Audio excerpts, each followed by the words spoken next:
Hello, this is Dr. Grande. Welcome to this episode of Alien Lizard Humanoids. Tonight we'll be looking at the case of Teal Swan. We'll start with introductions. Jeff? Hi, my name's Jeff Pincin. I'm a licensed mental health counselor in Delaware and Pennsylvania, specializing in the treatment of obsessive-compulsive disorder and other similar disorders. Please leave a comment or question. We may respond in future episodes. And if I hadn't become a counselor, I really wanted to make up my own methods of healing and practice them on others with no formal training. Now, this, of course, is a terrible idea, so I decided to go through legitimate channels and counseling. So, kind of a broken dream, but legitimacy trumps all, I guess. Of all the healing fields you could have gone into, it had to be counseling. Had to be counseling. The worst. Yeah, all that hard work. All that hard work trying to be able to do it without credentials, and just ended up having to go get credentials. Anyway. Right. I mean, I could have just gone and done it on my own and made up some stuff, and everybody could have loved me. Yeah. Terrible. It's horrible. Mike? Name's Mike Smith, also a licensed professional counselor of mental health in the state of Delaware, specializing in narrative therapy, geek therapy, and I'm a self-styled expert in all things geek. And you know, I'm not even going to do a job with that. There's just so much falsehood and fantasy surrounding this already that just like adding on to it just seems like a little inauthentic to me. It's just, oof. There's already enough to talk about. Yeah, like 2 seconds into researching this, I was just like, okay, it's a novel. Oh wait, no, it's supposed to be real life. Almost like, I'm glad I'm in this field now, because there's some people out there that are doing some very different things. Oh, yeah, different is an understatement. Yeah, and I know, like, just having the name Teal Swan come up on this is going to end up, there's just going to be reactions in the comments. People aren't going to get to this point in the video before there's going to be negative comments in the comment section. Like, I know it. Well, she's certainly a polarizing figure. Mm-hmm. And in the world of like self-proclaimed New Age gurus, there's a lot of competition. Yep. There's a Deepak Chopra, probably one of the most well-known. I think he was actually mentioned in the documentary that as competition. Yeah, and I think James Arthur Ray, although I don't know how active he is, he I think went to prison for a little while, and after the incident where people were killed in that tent that was overheated. Oh yeah, these kind of things happen. Cult leaders there's risks involved, right? Oh, whoa. We're throwing around allegations of cult leaders already here. There's this early in the game. There's officially no evidence of that. We'll have to see what happens with the cult leader status. But you have a lot of these New Age people that have kind of broken through, and many of them have very well organized media machines with the books and all. And then you have Teal Swan, right? Relatively young, I think 38 as of a few days ago, right? And no obvious talents of any type that I can detect. And happy birthday, by the way. Right. It's a little belated, but I've looked at her stuff, looked at her videos, watched the 4-part documentary, and that was a trip. Yeah, we'll talk about that. Ooh. What an adventure that was! But you just don't see any evidence that she has any idea what she's doing. Yet she has reached this incredible level. I mean, it really is phenomenal. 1.3 million subscribers. Right. And she's active on other social media platforms outside YouTube. And she has the completion process thing going on. Seminars. Looked like hundreds of people in the audience. They didn't count them, but it looked like a lot of people. And these workshops that people pay thousands for to be there for a week or whatever it is. $5,000 to go out to the compound, the intentional community. That's what they call it. It's not a cult. It's an intentional community. You $5,000, you can go out there, spend a week out there, and get berated by Teal Swan. You mean healed? Well, that's part of the healing process, according to Teal. That's part of the completion process. Yes, it can't be complete unless you've been berated. Berated healing, it's all the same thing. So just a really incredible cult leader / New Age guru, whatever you want to call her, and we'll discuss the cult aspect. I have some thoughts on that. I mean, I think she is and she isn't at the same time. I'm sure. But a lot of people, of course, believe she is, and they point to obvious evidence like her behavior. But I think I think the documentary, to be fair, may have emphasized the cult leader-like moments. Mm-hmm. This is something Teal said in a response video she made, where she made some good points. I mean, these documentaries, they take a lot of footage. Right. And, you know, maybe she was acting like an angel for part of that time. Like, we don't want to include that footage. But still, even with the context limitations, it's hard to escape some of the behaviors that really tied strongly to cults historically. So we'll have to... Not to mention, like, some of the other people who are outside, who had been inside, who are now outside, who have repeatedly said the exact same thing over and over and over again. Working for free. But yeah, with the documentary, if they were there for a week on the boots on the ground and recorded 8 hours a day, every day for 7 days, they didn't have to boil all of that footage down to 4 hours, because it's 4 45-minute episodes with commercials on TV. But yeah, they have to boil it down essentially 4 hours from all of that footage. And yeah, they absolutely edited it for dramatic effect, but that absolutely did nothing to change the words that were actually coming out of her mouth, the tone of voice she was using, the energy, just the way she was, her personality, and the way she was presenting herself in those moments. You can see with your eyes on the camera, hear the tone of voice. They didn't edit that. They didn't edit that into the narrative. The arrogance and the pettiness, that really got highlighted, and throughout all 4 episodes. So spoiler alert, for the Hulu documentary, The Deep End, which is kind of a clever play on words. There, got to give them credit for. Yeah, they spent some time on the title. So let's hear a summary of Ms. Swan. Yeah. So born Mary Teal Bosworth, June 16th, 1984. Grew up in Utah. Now, a significant part of this is that she claims to have suffered severe abuse at the hands of somebody claiming to help her, who ended up being part of a cult, or she claims that they were part of a cult. Claims a lot of terrible, terrible abuse. However, that's also kind of what brought her to this point of where she's at, where she learned a lot of how she can help herself, essentially, how she created this process. So eventually met Blake, who we saw in the docuseries a lot, and she claims that he more or less saved her, became the only person that she felt like she could trust, and so forth. So obviously he is in the documentary a lot, and they talk a lot about their relationship and his relationships outside of Teal Swan's company. So she claims a lot of things. She has a lot of videos, and she's been active in this for many years and claims a lot of things. Claims to be some kind of a spiritual guru or teacher. Claims to be more or less on the same level as other major players in this, Gandhi and Dalai Lama and some of the big names we might hear today as well. She claims that she can perceive beings, perceive dead people, see emotions, have psychic knowledge. Claims to have the highest IQ out of pretty much anybody that's ever lived. Claims to be part alien, has more insight than anybody ever. So then in the documentary we see a lot of things. We said about the anger and so forth, and she said in her reaction to the documentary, she said that the cameras followed her more or less for 3 years, and she claims that they took all this footage and took everything out of context. It was all wrong. Don't believe it, etc. But of course, we'll talk about what all of that means. Ultimately, though, she also did put up a video of one of her seminars. I think she calls it a seminar or the workshops, whatever. The thing with the hundreds of people you referenced. It's a money removal device, or something like that. They have to hand their wallet over when they walk in, right? So she put a video up. It's about 45 minutes long, and I don't know. I don't think it's the whole event, but it seems to be a significant portion of it. But it focuses on one woman that she's working with, as well as an additional woman that comes up. And what I gathered from all of that is that Teal genuinely has the capability, perhaps, of helping people, maybe, or at least calling people out and kind of helping them through that distorted thinking. But she seems very abrasive and not empathetic, like she claims to be this empath and whatever.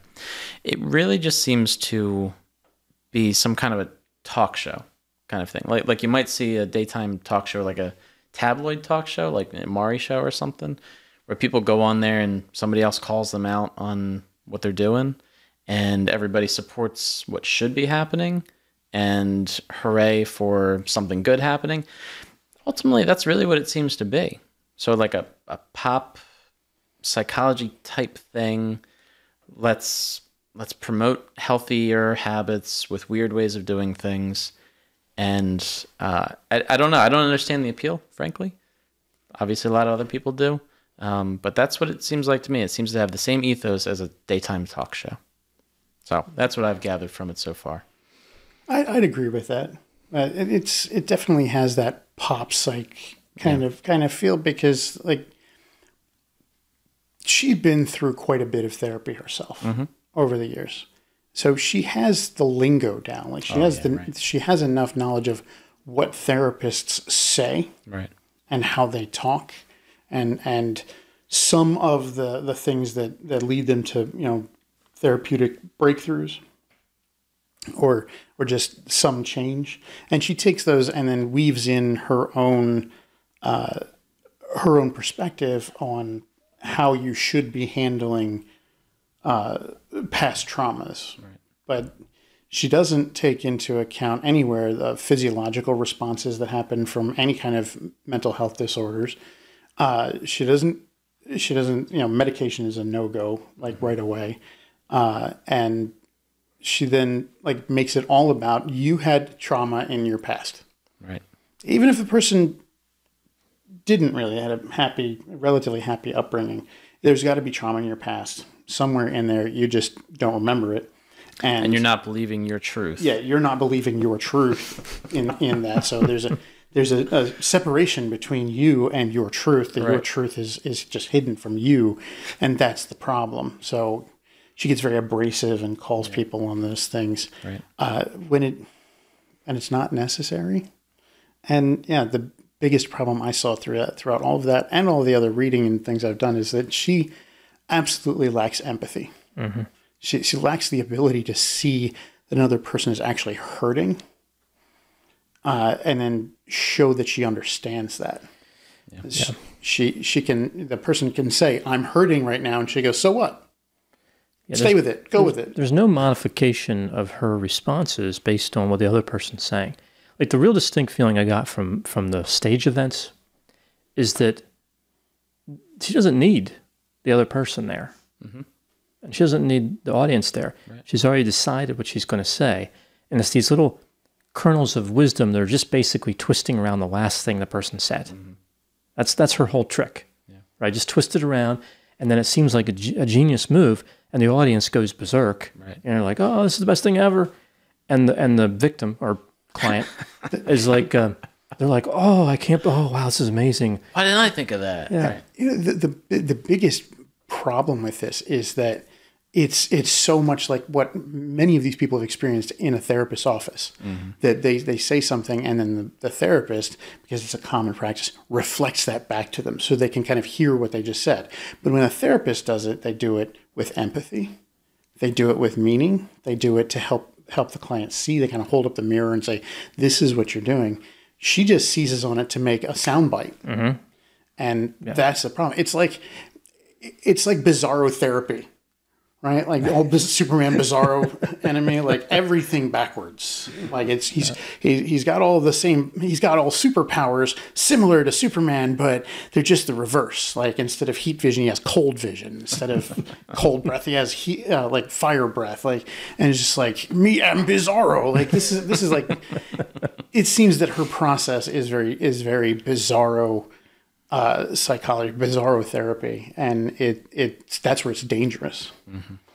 Yeah, I think a lot of people come in with this mentality that she's amazing and a genius and incredible because she says that, and her trauma, the way she describes it, is impossible to believe.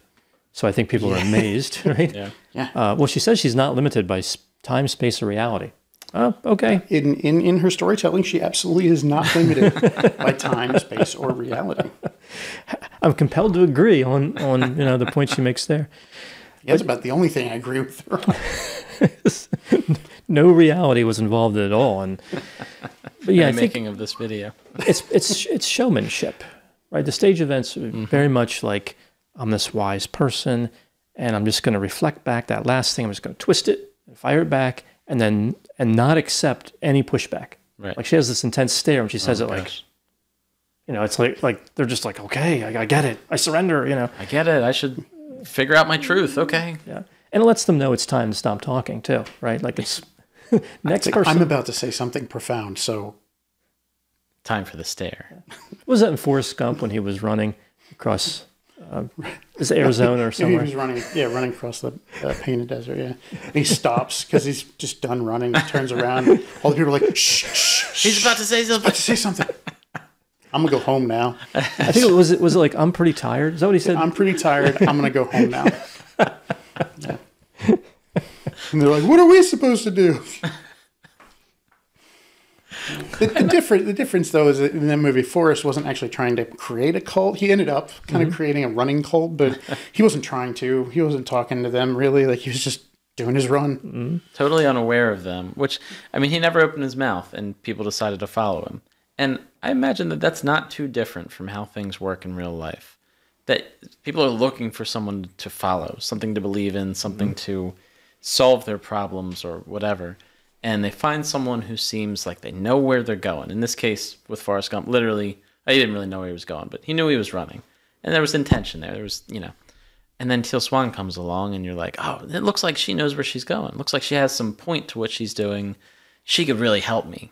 And so you support that belief naturally by just listening to her. And, wow, that's so amazing. What do people say? Just being in the same room with her, you can just feel her energy or presence or whatever. And it's just, I mean, you're supporting everything that she says and thinks of. She's an alien and she's better than everyone else and whatever. And I mean, she's obviously making a lot of money doing it.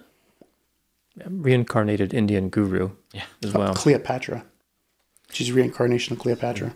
She's got a very complex reincarnation history. Yeah.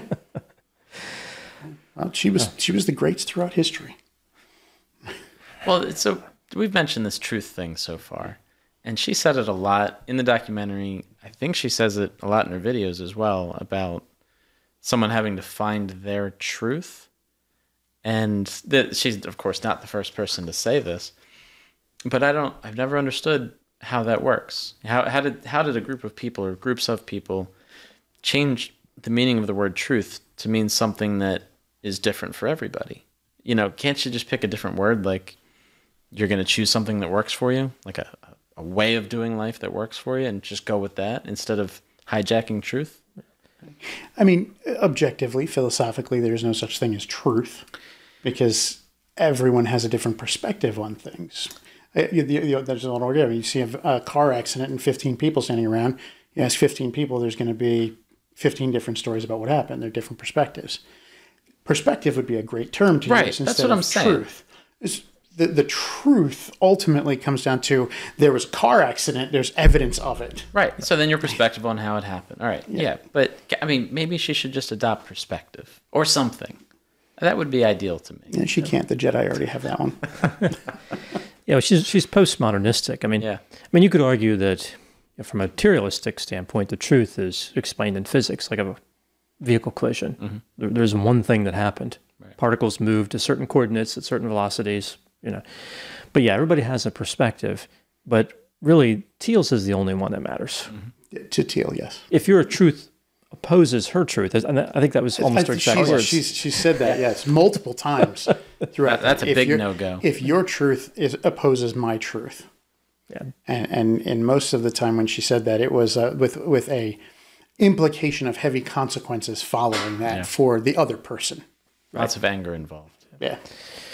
In the docuseries, there was many different themes that I've talked about before, but the big story, the Ross and Rachel, right, of this was the Juliana versus Teal, right, with the inclusion of Blake. It was like a triangulation. Yeah, it was basically.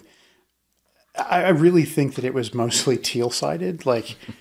like Juliana was a fan of hers. Mm-hmm. Like she came out there because she wanted to see Blake. She also wanted to be around Teal. Like she wanted to be there, and Teal was like she supported Blake in this relationship, but was like, well, if her truth opposes mine, she's gonna have to go. And she said that from the door. The minute one she walked through, that was like the first thing she said. Was it like, hi, how are you doing? No, it was, hi. If your truth opposes mine, get out. Yeah, it was a frosty welcome. But of course, maybe there was some footage, we didn't see or whatever. Yeah, but, it's possible. But it seems clear that as time progressed, Juliana didn't fit in as well because Teal was angry at her and kind of, I don't know about sabotaging her, but it seemed like there was a lot of tension in that dynamic. And then, I think Blake was put in a funny position, although, I mean, he was with Teal for a while and, he looked like he was there voluntarily, so he has to own that. But he was put in an increasingly uncomfortable spot trying to choose between his German lover, right? Who he married. And and Teal. Like, I mean, Juliana came all the way over from Germany. Yeah. Mm-hmm. She gave up what looked like a stable, normal life there to be in Utah with Teal in what I'll call a compound. Teal claims that Juliana's father is certified in the completion process. So Teal's lifestyle, it doesn't seem as too abnormal to Juliana, maybe, if in fact that's true. So maybe she was already very familiar with this and maybe knew a little bit more what to expect than what we were led to believe. But I don't know if that's true or not. See, the problem I have with that is that first part where Teal said, right, automatically discredited. But also, like one of the things that we saw in the docuseries was that Juliana was told she wasn't allowed to go see her family. Like they weren't allowed. She and Blake were not allowed to go back to Germany unless it was business related. If her father was certified in the completion process and was kind of part of the Teal tribe, like why wouldn't she be allowed to go back? But again, I mean, Teal discredits this, and we don't know what's right, what's true or what's not. We don't know our truth in this one, really. But we know it opposes Teal. Exactly. Yeah, and if somebody kept cameras on me and my life for 3 years, guaranteed they'd find things that I would mess up. Right? It could make you look like Satan. Right? I absolutely could. Absolutely. Well, No doubt about it. You especially. Especially me, right. Because of my cult status and everything. All me, of that. 90% of the footage would be sitting in a Bark Lounge or a video game controller. Like, the rest of it they would put together for me playing D&D characters, and it would just be voiceover top of like cartoons. A cartoon of me doing nasty things with this voice. Because it would be like supposed to be my D&D character. Right. Yeah, they'd find a way. They can find a way to put anybody in any given light, right. but it doesn't change the clear words that came out of her mouth in certain instances. No, I agree with you. I'm at the point where I'm willing to give her maybe a bit more of the benefit of the doubt. Not that I think that she did a whole lot of things right or that she's really doing a whole lot of things right. But perhaps that's what happened. And so maybe there's more to it than that. Maybe they were actually allowed to go visit people. Maybe they weren't. I don't know. But I'm actively trying not to give a lot of credibility to exactly what happened in the docuseries, because I wasn't there, right? We'd never seen the raw footage. So I don't know if that's true. I'm definitely erring on the side of they probably weren't really allowed to do a lot of things, according to Teal, and they were kind of stuck in this community. But I'm trying to be intentional about, I wasn't there, just trying, that's my stance on things so far. I can understand that, but the whole drama to me between it seemed to be that Teal had immediate dislike for Juliana, primarily because Blake was getting involved with her. Like Teal, it seemed to be that Blake was Teal's, no matter whether they were dating or not. He belonged to her, like he was her, and she said he was her safe place. Mm-hmm.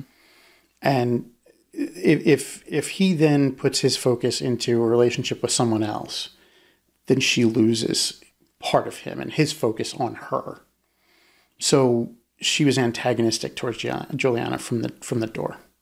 But it seemed like Juliana was not antagonistic towards Teal like the entire time until there was like one thing, like she spoke up and was like, you can't make people do that.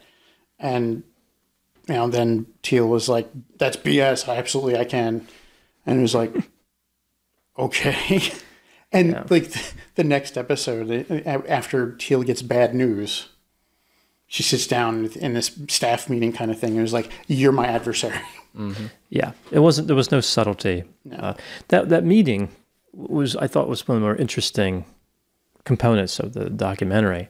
And I have to imagine the people filming it were kind of excited, like, oh, here we go. We got this. But she asked... This is the climax of the show. She asked people to go around and say something like, say what she thinks about me or something. Yeah. It was just so narcissistic, so self-centered. And they all did it, I think, except Blake was a little torn, I imagine. Yeah. Blake was torn, but like they all did it. Like a couple of them kind of they did it, but they tried to be like, "Oh, I think you're a nice person. I think you're great." But then like the stare from Teal, and they're like, "Yeah, but I think you think that she's Whew. It was rough. Like, but that was the thing that Juliana came back at her about that really, I think, became the sticking point, the thing that, and again, we haven't seen all the footage. There might have been multiple times where Juliana kind of meekly raised a protest about like, you can't, don't treat people this way. Mm-hmm. But it was over forcing a person to face a painful portion of their past. And she was like, if people are, Teal's like, if people aren't going to face these portions of their past, they need to be made to. And Juliana was like, you can't force them to do that. And she's like, BS, yes, I can. Yeah, well, again, we see kind of the inexperience and immaturity of Teal, like she's not a therapist. Right. I want to talk about her therapy. Before I get to it, there was one video she had on her channel, a response. I think she had a few of them, but it was a response to episode 1, where she said, and I never heard this before. You were in that one. Yeah. Clip well, not episode 1 of the documentary, but one that Teal, talking about the video Teal made. Right. But yes, in episode 1. Episode 1, you made an appearance. It was like a clip of you. Like a second and a half or something. Yeah. It was great, though. I recognized it. I was like, hey. Yeah, I'm glad they did that. That was nice of them. But in Teal's response to that episode, and it's the only place I've ever heard this, she said that licensed therapists or counselors or something were standing by in those, I think she was talking about the stage events or the completion process. And I didn't see any. So I was thinking, were they disguised as like everyday objects, like that plant thing on their head? And they were the cactus in the corner. It was green clothing and holding little spines. Peeking out from behind plants. Like, are they ready for me? I will admit, it is kind of hard to spot a licensed therapist just by looking at them. Most of us don't have a badge that we wear. Licensed therapists. Well, I imagine they would want to... Although I would wear one. If they would want to keep themselves away from the Teal squad. Don't let me get caught on this camera. Nope. No. I'll be back in the green room. I'm not going to have anything. So, according to Teal, there's these magical, invisible mental health professionals that are standing by. And who knows, maybe that's happened once. I don't see any evidence to support that. And it doesn't seem to be part of her philosophy, right? Like, I was just about to say that this seems opposing. So in one breath, Teal has said that she wants what she teaches to be adopted into the mainstream. But at the same time, she says and alludes to that she is all knowing, has all this knowledge and awareness and everything. So if she is capable of so much, why would she need anybody else? Why would she even invite anybody else, let alone licensed therapists that are part of a system that she doesn't want to be a part of? Why would she even invite them there? Can't she just do it all on her own because she's Wouldn't their brain power just slow her down? Exactly. Right. They'd just be interfering. Mm-hmm. She's pretty much said that. She did say something, I think in the docuseries that I think it was in that other people just weren't smart enough or something. Oh no, she was referencing counselors. I don't know if this was in the docuseries or a video, but other counselors were just slowing her down. The counselors she saw were just slowing her down. Like, she was so much smarter than them. She knew what they were going to say, and they weren't a help. Mm-hmm. And this might have actually been one of these seminars. And her conclusion there was, you know what? I decided I should just listen to them and just try to learn something from them. And so that makes me think that maybe that's where she created this completion process. Let me take everything I've ever heard, put it in my own words, and claim that I can heal people. Mm-hmm.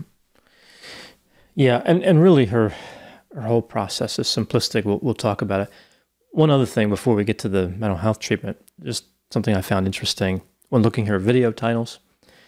There's one that has a typo, but I think what she meant to say is, when talking to God, am I just talking to myself? That's one of her video titles. And I'm thinking, like, from her perspective, like, if she's saying that, the answer, of course, is yes, right? Yeah. Yeah. I'm talking to myself because I am God. Right. If you're talking to God, you're talking to me. Like, it's simple. You just typos. I really, for someone who is able to see, clairvoyantly distant things and is all knowing and is so incredibly smart, she can't spell, like, at all. It's not her strength. No. Yeah. And in certain written statements that I read while I was researching this, like, they were written in her hand. Misspelling is rampant. It's like, wow. Yeah, it's kind of like all razzle dazzle and no substance. It's all sizzle and no steak. Mm-hmm. Yeah, very very much on the showmanship, again, without actually learning anything or demonstrating insight, empathy, knowledge, anything. Like, just, all the show. But in terms of her mental health protocol, well, what she calls it the completion process. This is supposed to help people recover from trauma.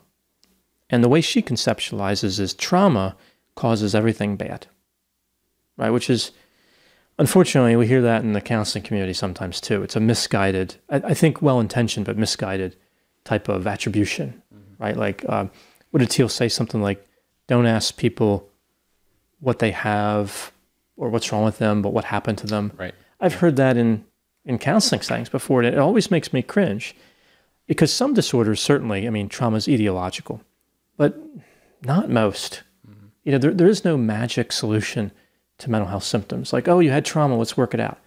It's not like that. Much of it, I think, is genetic. We're just trying to help people cope with who they are. Mm-hmm. So what's wrong with them, so to speak, is important. Right.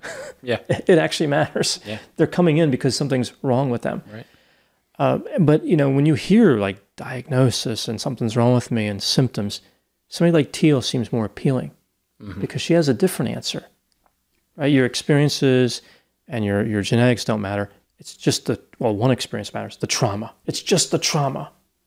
And good people with licenses have misled you. And for $5,000 or whatever, I can help you get around that. Come be with me for a week. Yeah, she said that, where was it? That mainstream, that mental health hotlines, and mainstream medicine lack the tools that she uniquely possesses to help people, especially those who are contemplating ending their own life. Right. She's got the only answer. Mm-hmm. Like, that's the problem. Like, I don't have a problem necessarily with turning.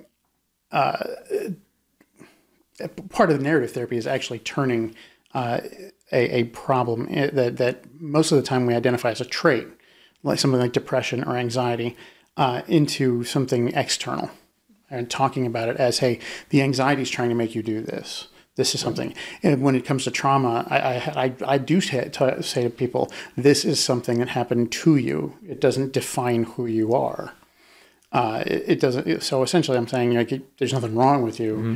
It's this trauma is something that happened to you that's impacting you. But I don't discredit the impact it has on your brain. In fact, it has a huge impact on the amygdala, mm-hmm. and anxiety responses and the pleasure center of the brain, and it depresses that. So you get depression and anxiety stuff along with the trauma. So we got to work with all of that stuff. And so, but what Teal kind of says is like, oh no, you don't have to worry about any of that stuff. It's just something that happened to you. And if you face the pain and walk through to the other side of the pain, you're cured. Well, look at her therapy, right? I mean, that's the heart of it would be, okay, she's got this kind of theory about the etiological power of trauma. Okay, that's fine. What do you do? Like, what is her magic therapy? What is her incredible education and wisdom of the ancients taught her? Relive the trauma. Something that almost every qualified therapist would reject out of hand as horrible, horrible advice. Although there are limited exposure and response settings where you would do it, but that's very controlled, and it's not like very well thought out. You don't just invite someone on a stage and like, hey, let's start reliving this. Yeah, you're talking about like subjective units of distress, very small increments. Right. So yes, fine there, but her solution, relive the trauma, and you'll reshape your mentality or whatever she says. Like you'll come through it differently. And they'll have the people who are trained in the completionist process inhabit the spirit, have the spirit of the people who are around you at that time inhabit their bodies, and so that you can interact with who they were at that time. Like it's not now this. Okay, if you discount the spiritualist side of it, this could be role playing, right? And which is an established technique in therapy. The problem is, again, there's no controls in place for how the person at the center, how the patient or client at the center is able to tap out and say, no, I'm done. Like I can't do this anymore. I'm in so much distress I can't do anymore. In fact, we see in the video that when a person gets to that point, Teal pushes and pushes them further, and even into some things that I would classify actually as near torturous. And again, we don't have all of the video, but the end of episode 3 of The Deep End was the hardest thing I've ever watched. Yeah, I think bar none. Like I've seen a lot of videos of a lot of things. That was one of the hardest things. And that was the thing that, like, right after Teal said, Julianne said, you can't force people to do this, and Teal's like, BS, I can.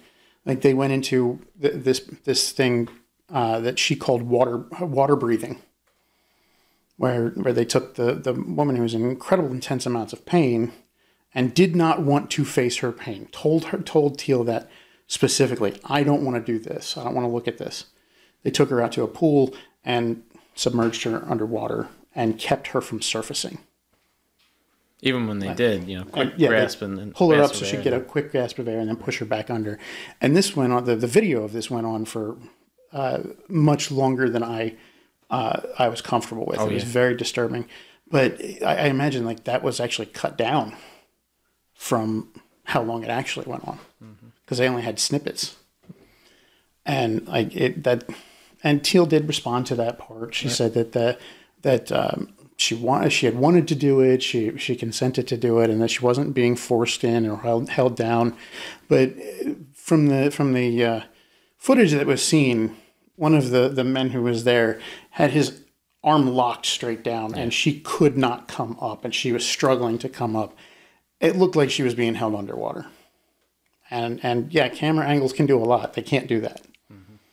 And that was very disturbing to me, that not only would you try to force someone to relive their traumas when they don't want to, but then you put them through another traumatic thing. Right. Yeah, that was pretty bad. Another one that stood out to me, I forget the guy's name, but there was a guy that came out. Might have been in his 40s, 50s, I can't remember. Yeah. Had kind of like piercing eyes. You know what I'm talking about? They said his name real briefly, but I didn't really remember it or catch it. But he was the guy. Was he the guy that was? They talked about sexual attraction, right? Yeah, he was the guy who said the only reason he was there is because he wanted to be with Teal. Right. Yeah, he had let his fantasy take over or something. But he was talking to her like in an outside venue, and of the compound or whatever she calls it, and they were. I guess he was just not saying what she wanted him to say, which is an important part of her therapy. Right? Say what I want you to say. Yeah, it's kind of I would call it fundamental. But And then he kind of said, I think he just got frustrated and maybe truthful. And he's like, it's sexual attraction. Like maybe that's what is going on. And the way he said it, maybe it kind of let you know that was what was going on. That was primarily what it was. And her reaction was just like not, I mean, she's not a professional, so I shouldn't expect it to be professional, but it was not professional, right? It was not helpful. To be fair, I will say that was a warranted reaction to that. Like he came there specifically for one purpose, and he kind of weaseled his way in and didn't want to actually work on anything therapeutic in her setting. He just wanted to have his shot, and she got upset. I understandably upset. I'll give her that. But what she should have done and what she did are two terribly different things. Like she should have been like, he's out, done. He's only here for one reason. He doesn't really want to go through the process. Get him out of here. No, instead she continues with the process. Yeah, I'm not sure that he was saying that he didn't want to still get something out of it. I kind of felt like he was being vulnerable in that moment. Like I'm being honest about what brought me here. Right. And I thought, I mean, she's not a therapist, so who knows what her reaction should have been. Right. But if she was trying to play like a therapist, and I think she was, she should have understood that there was transference. Right. And really should be expected. It's an opportunity to do I mean, something. she could have said, like, let's talk through that. Right. Is that the only reason you're here? Because if that's really the only reason, then I would agree. Like, it might be time to let the situation go. But if there's still a part of you that's confused about, like, it was his dead mother that was part of the... Right. Which brings me to the next disturbing thing, which was this whole fake channeling nonsense that Juliana pretended, like, she was like the dead mother. Right. I'm like, well, now Teal's like poisoning people into believing in this magic. I mean, no one was anybody's dead mother in that room. No, like I said, the best it could be would be role playing, and that kind of thing can have some therapeutic value. But it comes with the understanding of we're role playing. I'm going to take the part of this person who is very impactful on your life. You're going to be you with what you know now, rather than what you knew then. Let's hash out this conversations you have. But no, like she's like, I want you to understand, like this is real. Like she's really going to be your dead mother. Like dead mother's actually here. She's actually here. And I think Juliana to her to speak on like not the timidness, but the how she wasn't truly adversarial at the time. Like she went along with it, and I think she believed it. I think she was accepting of Teal's way, and that she was really trying to do everything she could to impress Teal with how well she could do this. Reminds me of like the speaking in tongues. You ever see that? When people pretend that they can speak in the language of God. Like the cat lady on The Simpsons. Oh, good reference. Yeah, I think that like some people are just like, everyone else speaking in tongues, so I'm going to play along. So I don't seem like, otherwise I'm not connected to God. I'm going to burn in hell forever and all that. I'm not spiritual enough if I don't do this. Right. But I think sometimes the ecstasy fainting in certain churches, like you get so many people getting bothered, hot and bothered with the spirit, and then one person faints, and you'll see like five more people go down. Like almost. I'm just as good as you. Yeah. I think that's what it is. I think I'm just as faithful as you are. I think they can pretend. I think they make up words, but then they have a self delusion. Where they're like, oh, I'm actually speaking in tongues, and that only makes the next person say, why am I not special? I can't do that. Now they're like a rejected individual who doesn't have these magical, non-existent abilities. So I think this channeling, like, what would Juliana have done? Like, how could she have turned that down? Oh, there was no way she could turn that down. There was no way she would say, I'm not ready for that, or, the best she could have done was like, I don't think that I'm ready for that. And then Teal would just been either would have at that time, because it was seemingly early on in their thing, she probably would have said, no, I trust you. I think that you can. And would have kind of tried to give her the confidence, or she would have just done the stare. Like she just leaned back in the chair with the stare until Juliana was like, okay, I'll try. And like, it was always going to happen. Yeah. A chance to prove herself. Yeah. To Teal, potentially anyway. Yeah. Yeah. I think kind of like there's a secret bond there. Like Teal knows that she's being dishonest, and Juliana knows that she's being dishonest, and they're conspirators and tricking this poor guy into believing he's talking to his dead mother. Right. And there was other people in the room too that were kind of background characters almost. They had to kind of create this scene that may or may not have happened in any given point in this guy's life, that had to kind of set the scene and make him feel like he was somewhere that he may have been. It was a strange thing. It really was. And to your point, Dr. Grande, about the guy that sexual attraction guy, my impression of that, at least at the time, was he seemed like he was just kind of spitballing, trying to get the right answer. Like, I'm sexually attracted to you. Is that the right answer? And that's what I gathered from that. Like, Teal wanted something from him. Wanted someone. She certainly didn't have an answer for him, and she wanted to have him give some kind of answer for it. And it felt to me like he was just, let me come up with the first thing in my mind. Oh, she's attracted. Oh, I'm sexually attracted to you.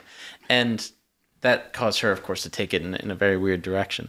But I was not convinced that was genuine for him, that he actually genuinely, I'm sure he was attracted to her, but I don't think that's actually why he was there. I think he just made it up on the spot because he didn't know what else to say, because he's in this weird made-up therapy and didn't know what to do. The stuff that he was saying preceding that was stuff like, I don't know. Like, right, exactly. Like, I don't know. I hadn't really thought about it. I really don't know. And just like every time he said something like that, it was met with, no, you know why you're here. What is it? Right. Tell me. Like, you're not being faithful to your truth. You're not telling me the truth. Right. Why are you here? And she kept pushing and pushing it. Yeah, I think that might have been a thing. I think that he may have had some thought of, wow, she's really attractive. It'd be nice to spend a week there doing this. But he also said that he'd been to like dozens of different retreats and spiritual places and done a bunch of different things trying to find something in his life. And like that he still didn't know. And maybe that was a factor in why he went there in the first place. Sure. But then in that moment, yeah, he was pushed, and it was just the like, okay, bleh. Let me just come up with the first thing in my mind. Is this what she wants? Right. Is this what she's looking for? I think of my 4-year-old, like, I ask him what he did at school. He's looking at me like, what answer do you want? Nothing. You know? And he's like, letters, numbers. And I'm like, you're right. That is the answer I wanted, but tell me more. But my 4-year-old certainly doesn't care what he says. And I don't know. The guy in that seemed kind of simple, right? It didn't really seem like he had a lot of insight into himself or many other things. So he probably really didn't know much about what he wanted or why he was there. And obviously he's looking for an answer from Teal. She didn't have one. And I think it was a very telling scene that maybe she should just give up the whole act and admit, I don't really know what it is you need. Maybe you just need a friend, Maybe you just need someone to kind of walk alongside of you for a bit. Kind of seems what he needs. Right. I mean, she didn't understand. This is something that I've learned as being a therapist. Like, if general questions like, why are you here, are too broad, and like your 4-year-old just like, well, I don't know what you want. Right. We go with more specific questions. Yeah. Like, who'd you play with at recess today? Exactly. Right. Like, that's a very specific question. I'm sure your 4-year-old would be like, oh, okay, yeah. Oh, yeah. Come up with a name right away of his best friend. Immediately. Like, I played my best friend and we did this. And okay, what toys did you play with during such and such a time? What did you have for snack? Like, those things are like much more concrete, and people can answer those a lot more. So as a therapist, you get somebody into the rhythm of answering questions and having answers and talking, and then you can hit them with, oh, so why were you here? What did you do today? Like, yeah, and then they have more of they've built more of a narrative at that point. But Teal doesn't have any training, so she got bizarro therapy on him. Like, tell me why you're here. Oh, I know you know. I know you know why. And I know that you know that I know. That's what I envision is going to happen at some point. I know you know that I know that why you know that I know you know why you're here.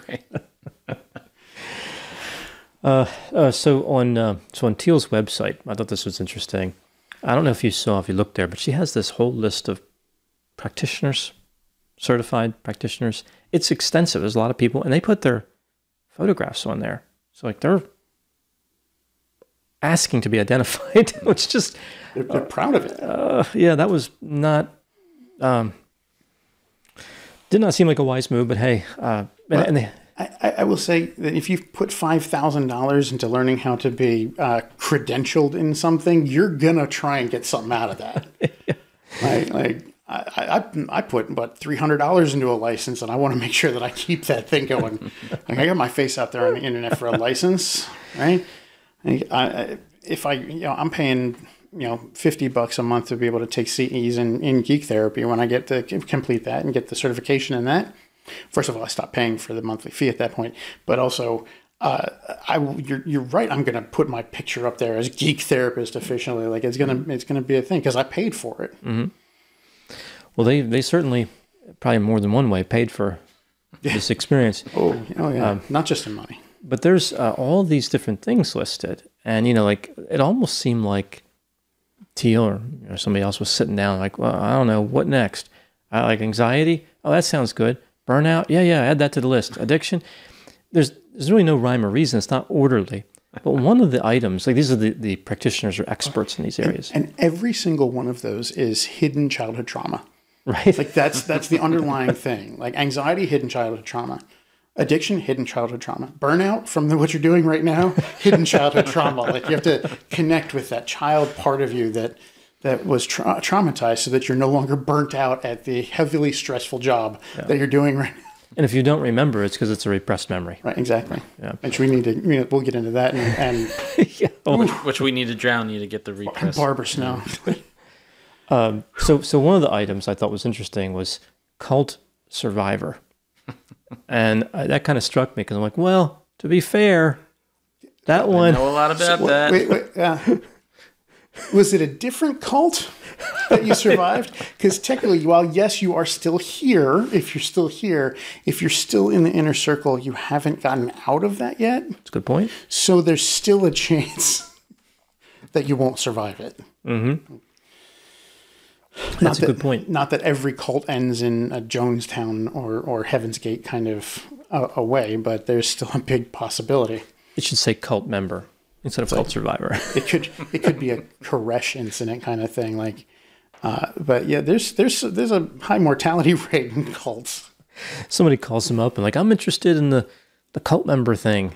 Well, that how convenient. Like how serendipitous. I am in a cult right now, and. That's who trained me was a cult leader.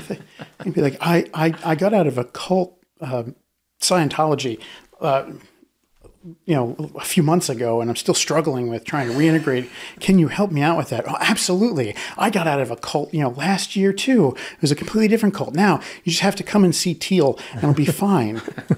Everything will be all right. You'll feel really comfortable. You'll be really used to the way things work around here, and you'll never be allowed to leave. Well, no, you don't. That's not a selling point at that point. Well, at that point, they're so caught up in the mindset that they're like, that's appealing to them, right? Never be allowed to leave. It's like, we just need you to sign these non-negotiables. Right, exactly. That's right. So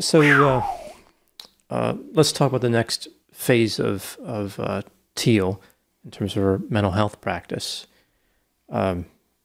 Which you mentioned. Now it slipped my mind. You just mentioned, repressed memories. Repressed memory. Oh. I guess I repressed that memory. Oh, yeah. We uncovered it. Yeah, it just came back to me. And along with the satanic cult thing from your youth? Like, did that come back too? It's all there. Because, it was there. Like, there was a satanic cult there when you were a youth.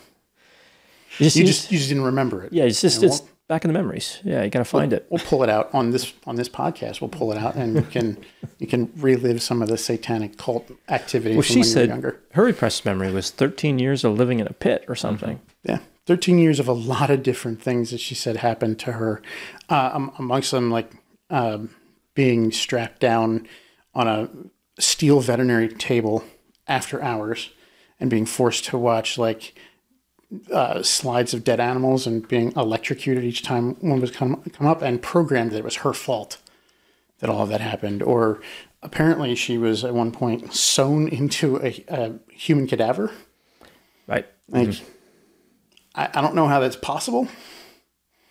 She was. It seems like a lot of work. 8 years old. I'm like, a person my size and an 8-year-old, maybe just the skin, but anything else is in there, and she doesn't fit.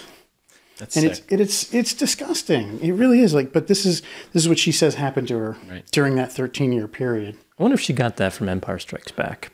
I don't know. It's possible, but during that same 13-year period, by the way, she was traveling the world as a supermodel. Right. That she was discovered at 12 years old outside of what was it? Like a farm tool store, like a Right. yeah, like she was outside. It was a feed store. She was outside of a feed store and got discovered by some model agent who then took her around the world. Well, we know model agents have a lot of cattle needs, livestock needs. That's usually where they hang out. Especially the supermodel talent scouts hang out in Utah, rural Utah, in front of the feed stores, waiting. It is. You never know when you're going to find the next supermodel. There's never been anyone who's ever found any of the advertisements or high fashion things that she supposedly, like no pictures or videos of her walking runways or anything have come up. So, but during that time period where she was a supermodel from 12 to 19, she was also being subjected to satanic cult ritual abuses, in which she was also supposed to be luring immigrant children in to be sacrificed in these satanic rituals.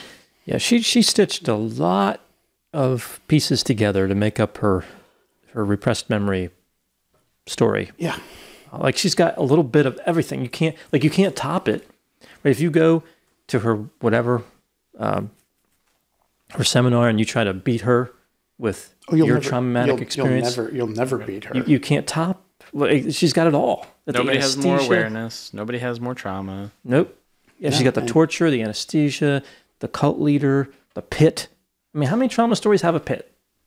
How are you going to beat that? Not a lot, but there are a few. Mm-hmm. Well, how many have a feed store? Right. Well, that wasn't part of the trauma history. The feed store was part of the... I bet you she can't go into a feed store anymore. That's probably where she did the modeling, too. I would be very surprised if a talent scout of any type, like for the modeling industry, has ever stepped into a feed store.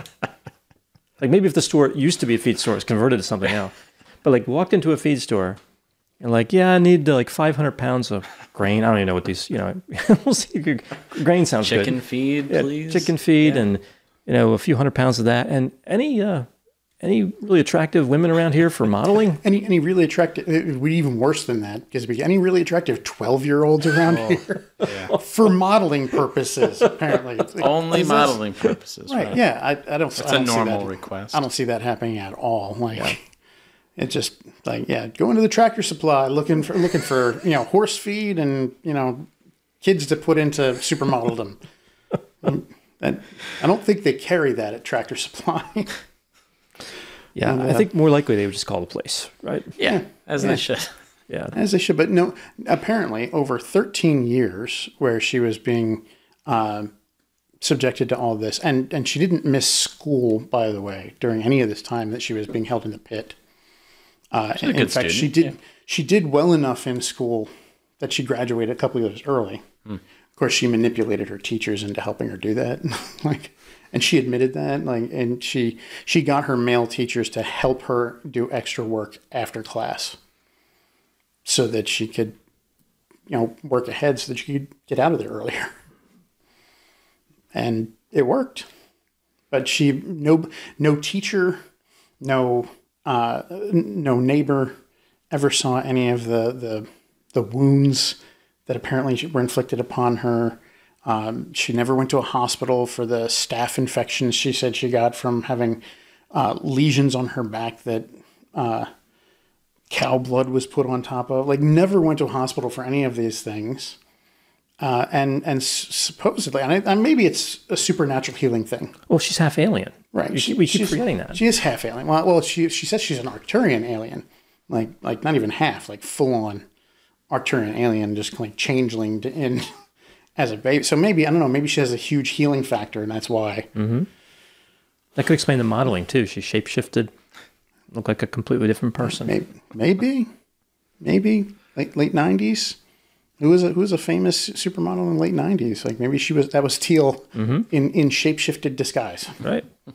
Oh wait, now I've said that. She's going to claim it's true. She's going to claim that you stole that from her. She's going to insert it into some kind of video 10 years ago. I wonder if her story changes now? Like, I haven't tracked to see if it's changed in her public bio on the website at least 4 times. Do you remember in the documentary? And I don't remember exactly what she said, but there was a point where they were showing like childhood videos, like the old style. Yeah. Yeah. And she was saying that like basically she was a shockwave through her community, and no one could handle her. And they tried taking her to traditional therapist, and she was diagnosed with borderline, bipolar, schizophrenia. And then she found an alternative therapist. And this sets up this narrative, right, that licensed professionals are losers that can't help you. They're just there to fill you with ideas that don't make sense. And she rose above that and found somebody unique that could resonate with her magical frequencies or whatever. Also, that person ended up being the leader of the satanic cult in the bio. Like, nobody could handle her. No traditional therapist could handle her, so she was taken to this family friend who was supposed to be able to help her out, and he ended up being this evil satanic mastermind who did all of this stuff to her until she escaped. Yeah, but he was a great therapist. Oh yeah, helped her out with all of this stuff before that. He was a mentor to her, helped her out with all the stuff before that. But then, all the intervening time, he gave her so much more trauma. Right. And the whole satanic cult part. But yeah, she found a great therapist just with some drawbacks. just a few, apparently. But then she became this incredible leader, and she's an outsider that's going to revolutionize mental health care. That's kind of her position. But she didn't remember any of the satanic cult stuff for a long time. Like, she suppressed it after she escaped, supposedly. Right. Until, was it 2005, 2006, something like that, where she was she started seeing another therapist who helped her uncover all of those memories. Right, the repressed memories. Yeah, all the repressed memories. Yeah. And that therapist was Barbara Snow. Was heavily involved in the 1980s in the satanic panic. Right, there was a school in Southern California, I believe, right? Mm-hmm. Yeah, it was a daycare. There's daycare that, and I've covered this on my channel in a video. It's a frightening case. Yeah, you and I did early on in Bella Grande history. You and I did one. It's a lost episode. The lost episodes. The lost episodes of Bella Grande. We talked about satanic panic, and yeah. The daycare thing was crazy. Mm-hmm. Yeah, it was a situation. I don't remember all the details off the top of my head, but a lot of people were falsely accused. Many spent time in jail waiting for a trial. In the end, I think they were all charges were dismissed or there was acquittals. But it basically just took innocent people and victimized them. And the primary complainant, I believe, was a woman with schizophrenia. Mm-hmm. Not mistaken. She said her kid, something happened. And the kids had these stories like this small daycare, right? It wasn't like this huge fortress. Yeah, really small daycare. Yeah, it had supposedly, I think it was like hot air balloons and tunnels and toilets that went down into secret areas. Yep, toilets that had slides in them that took them down into secret basements where all sorts of things happened to these kids. And like hot air balloons that would take them up in the sky so that they could be tortured at altitude, apparently. But Barbara Snow was involved in almost all of the interviews with these kids that came out with some of these repressed memories of these events. And most of the kids started out by saying, no, nothing ever happened. There's nothing like that. And then she would push and bribe. She'd give them candy to tell them what happened, and then they would spin a tale because they were getting more candy each time they gave a new detail, and it just blew up into this huge thing. And she was really involved in that. Yeah. And that's where some of the really weird things came out. The police investigated the daycare site, by the way, and they never found any underground tunnels. There were no basement. I think the building was torn down years later. There is nothing under the foundation at all. So they went inside the toilets and checked? Yeah.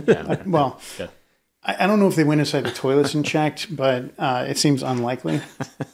Seems like a difficult place to go through. Unless they were magic toilets that took to an alternate universe. Well, naturally. Yeah. But, with the power of Satan, anything is possible. It was the McMartin Preschool was the name of the... what a terrifying case. Manhattan Beach, California. So, she was connected with that and then connected to Teal. And then connected to Teal. And, prior to going to see Barbara Snow, Teal never mentioned anything about satanic rituals or cult leaders. She did talk to her parents about some self-harm things. And years later, there was... she showed evidence on her arms of things that supposedly happened from the satanic cult, wounds that she supposedly suffered from there. But there's a correlation there between what she might have actually been doing and the truth, the scars on her arms. That seems to be a truth that she doesn't want to have out there. It's not her truth. No, apparently it's not her truth. So Barbara never had Teal come up with any hot air balloons, but yet Teal generates an incredible quantity of hot air. So there's a little parallel there. It would have made a lot more sense if she had come up with hot air balloons and thing. But I think the hot air balloon thing was like Barbara steered away from that. Well, we've already done that once. We did that in the 80s. We're not gonna do that now. It's interesting that she says all of those memories happened during the late 80s. Mm-hmm. Like they started there. Mm-hmm. Yeah, she just hopped onto the satanic panic to build her fantastical story, which I guess, like you said, has changed a few times. Yeah. So, I mean, it is interesting. She keeps pointing to one person, and she hasn't named him in anywhere on the internet. She's referred to, I think she's referred to him as Doc somewhere, but never specifically mentioned a name in any of the public forums. She's led to some details that could lead someone to be able to find him. And in more private situations, like with her inner circle, she's definitely said his name out loud. Yeah. Well, there was I don't know if it's credible, but there was something on the internet that somebody who claimed they talked to him and he denied. Yeah, I read the whole thing, and it was a journalist who has actually good journalistic credentials, and one of the previous members of Teal's inner circle, and they interviewed this guy on the phone and via email, and he actually shared with them a letter that Teal had written to him. And you can see her handwriting, her signature, everything. Like it's all there. 6 pages of rambling nonsense. So typical Teal. Yeah, that proves it's absolutely.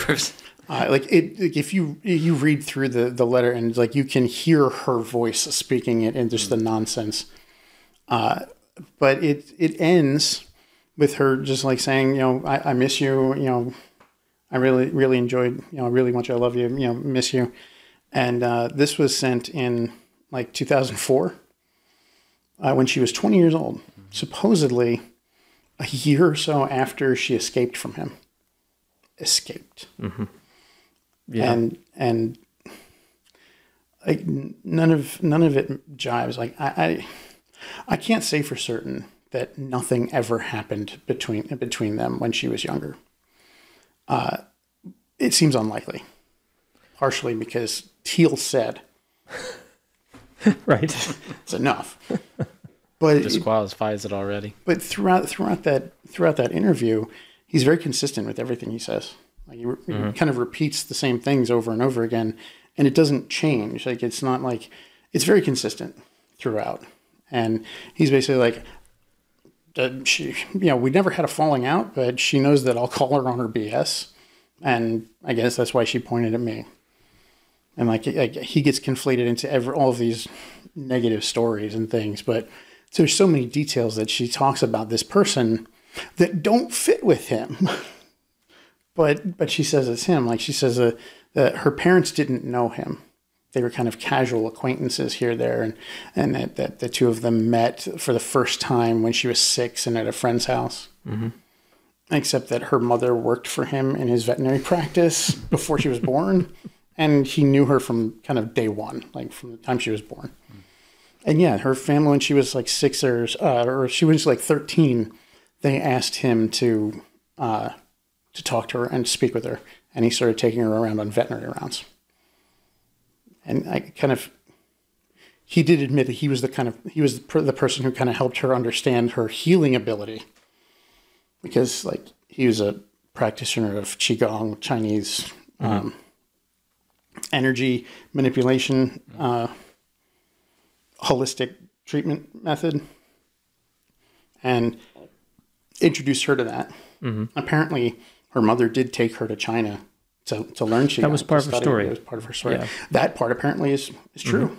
She was, how old was she? Was she 19? She's Something like that. And the people in China were the ones that uncovered her.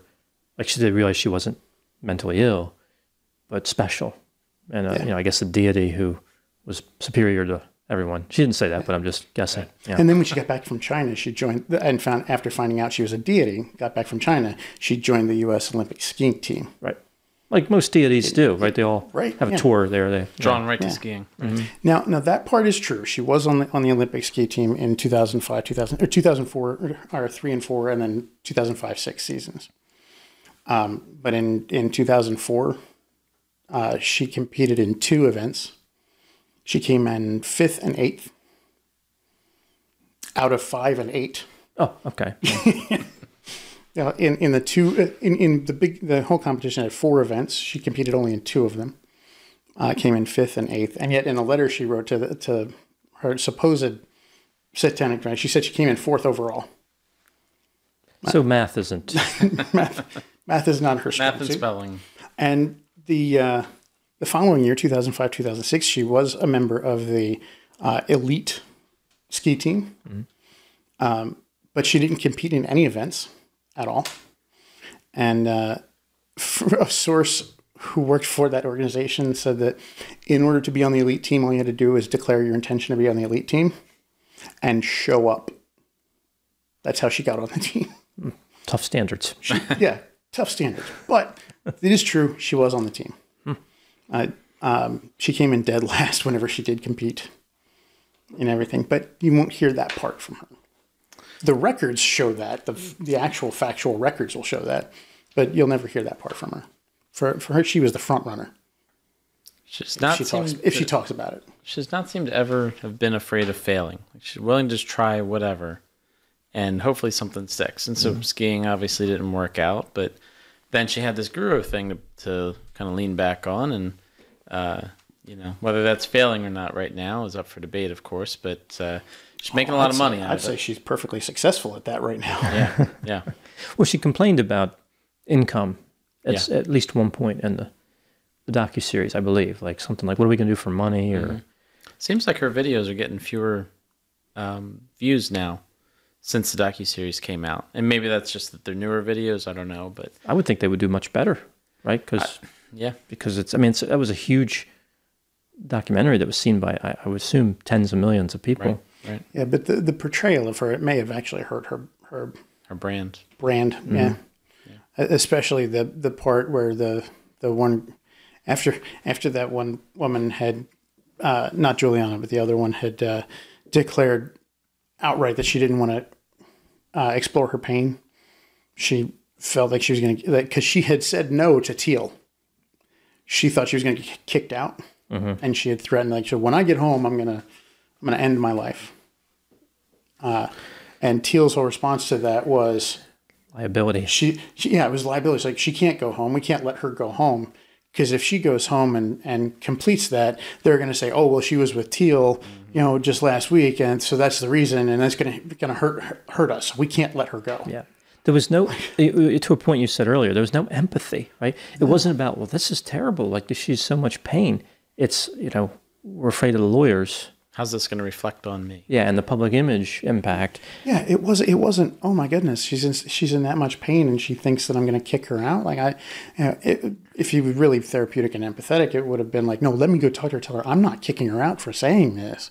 Like, that's part of her truth. Let me help her explore that and see where we can go. No, it was none of that. No, it never occurred to them that they always had the option of calling 911. Yeah, and it's true that we don't have all the footage, and maybe that was in the lost footage on the cutting room floor. Perhaps. I kind of doubt it. It's repressed footage. It's the repressed footage. Yeah, the repressed footage of the satanic cult. And again, I don't know specifically if that particular interview with that guy is credible. I'm not sure if I trust him and his word, but the more I learned about Teal and the more claims she made that conflict with each other, the more I realized, like, it seems more credible now. Like, he seems at least more credible than she does. Yeah. Which is not hard to accomplish, but yeah, I don't know. I mean, she could have been telling the truth, but I don't think so. I don't think there's really any reason to believe she's telling the truth. Like, she didn't remember any of it, then magically all these repressed memories they're not a thing. So it wasn't a repressed memory. It might have been a memory that she didn't share, but I don't think so. Yeah. Especially with trauma. That's kind of what PTSD is the memory trying to its hardest to come back to you. Yes. That's where the intrusiveness comes in, like intrusive thoughts, intrusive memories. And yeah, there are some memories that people are not going to be able to fully recall, especially from earlier on in life. But that's because they didn't get stored properly. And you're not going to suddenly, even in a therapy session, be able to be like, I clearly remember everything that happened on June 23rd when I was 6 years old. That doesn't happen.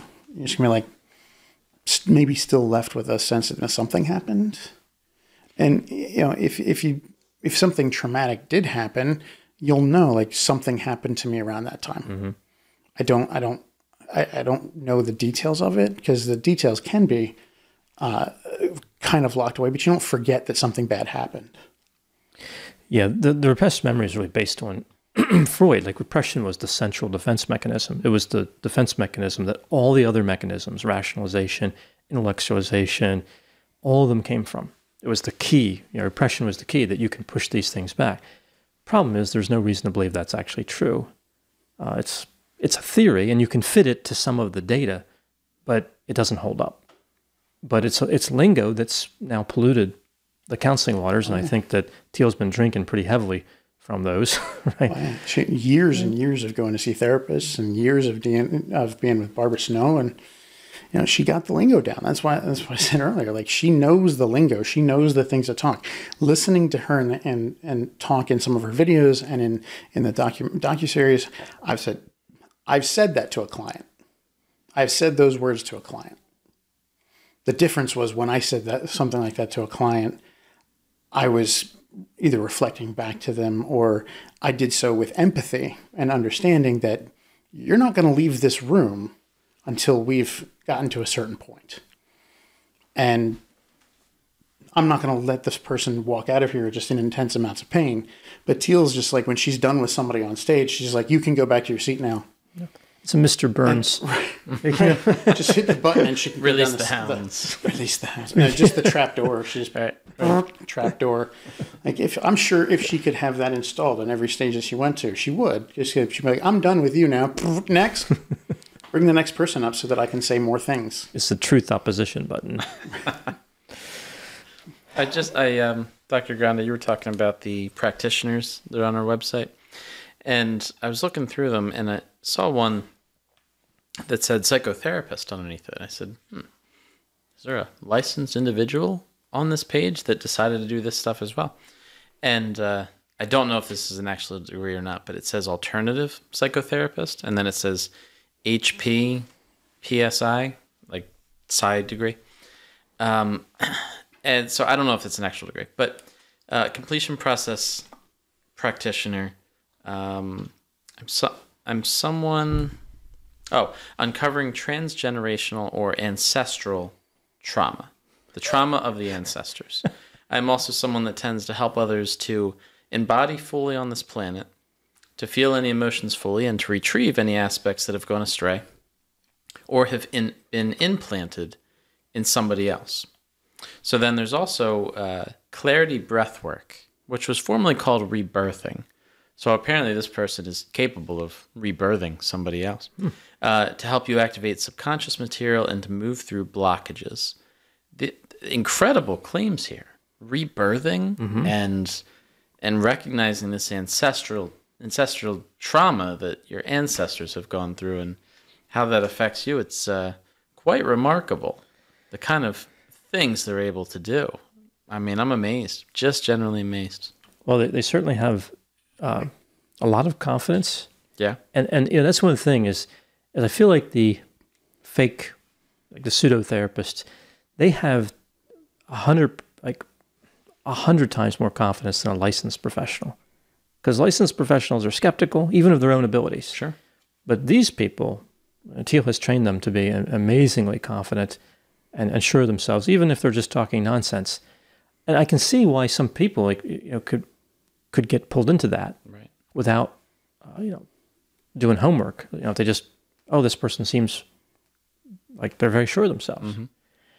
And that's really all they seem, but that's enough to get somebody to pay the $500 an hour or whatever. Yeah. Some of them.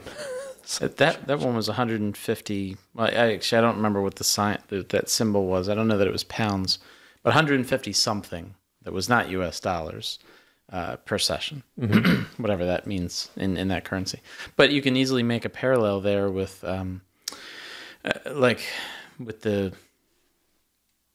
perhaps with pastors or somebody in a role like that that's charismatic and speaking with authority, and let me tell you something that I know you want to hear. Let me draw you in, and let me draw your wallet out of your pocket, and so forth. Make you feel lighter.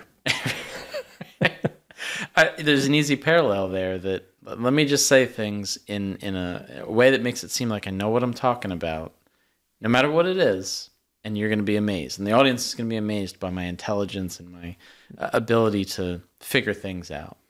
Well, I'm convinced the life coaching industry is solely based on confidence, right? It's just people will believe in me because I sound intelligent and rational and like an expert, but there's no back-end work to actually know anything. Mm-hmm. Like they don't actually learn anything or do anything, but it's all just a front. But they're great at it. They're great at that part. Yeah. And I think that it's kind of paradoxical with their revenue. I think the more they charge, the more people are willing to pay. Mm. Like you can get more business saying $1,000 an hour because wow, if you can charge that much, you must be great. Yeah, like it's perfectly aligned with the con. Yeah. Whereas like those that aren't quite too good at life coaching, they're like, oh, maybe $50 an hour. Uh-huh. Who would want you? Right, you must not be any good. Yeah. Meanwhile, actual therapists are going like, insurance company, please pay me my premium. Right. Mm-hmm. Right. I had a friend who met some lawyers down in Florida when he was on vacation, and they're like, yeah, we charge, whatever it is, $1,000 an hour or whatever they charge.